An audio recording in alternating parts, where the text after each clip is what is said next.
तमाम फिल्म साडी तरफ सजनों अस्सलाम वालेकुम पीर फकीर तोहफा जारी करदे अल्लाह दी ज़ात इस खुशियां दे मौके में अपनी मंजिल मकसूद तक पहुंचाए। हर एक माँ बाप को अपनी अपनी लाल दियां खुशियां देखनियां नसीब करे। आगाज करते हैं ताजदार मदीना मुहम्मद मुस्तफा सल्लल्लाहु अलैहि वसल्लम आका दो जहां दे वाली दो नाम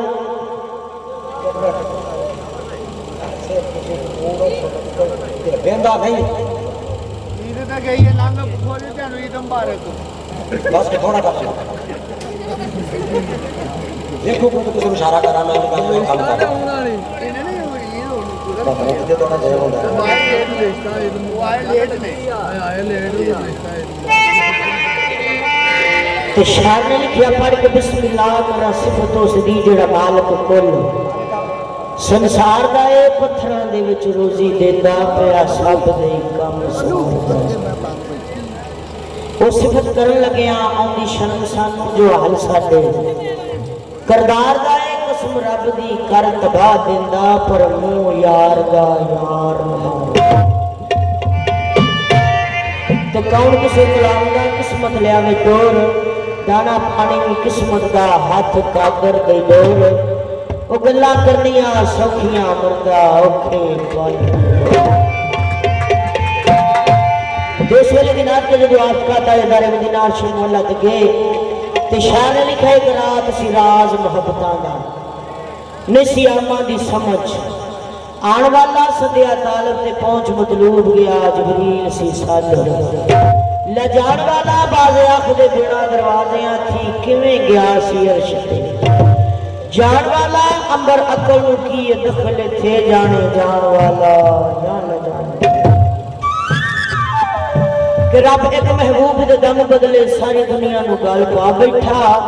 ऐसा यार दा देश पसंद आया और अपना घर भी उत्थे बना ते हुणा मलाक सरकार दे रस्ते विच खड़ियां सरकार का इस्तकबाल करने वास्ते पेश करते हैं लेना देना बरात का मेले फिर जग जीते हैं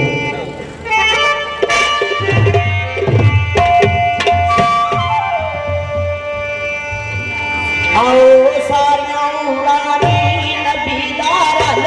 से आ गई आओ सारियां उड़ानी नबी दा रल से आ गई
तो बोल गया जी मौला सरकार ने कसीदे दे शान लिखा अन अली अली करना नहीं केड़ा हर मजे बंदा अखन अली अली अल्लाह आप गया अली असदुल्लाह मेरे दुखुल पैगंबरा अली अली ओ विच खाबर नबी रसूल अखन मदद या अली ओ मुनकर अली दा कोई जग अंदर छोटे बाल खुदन अखन अली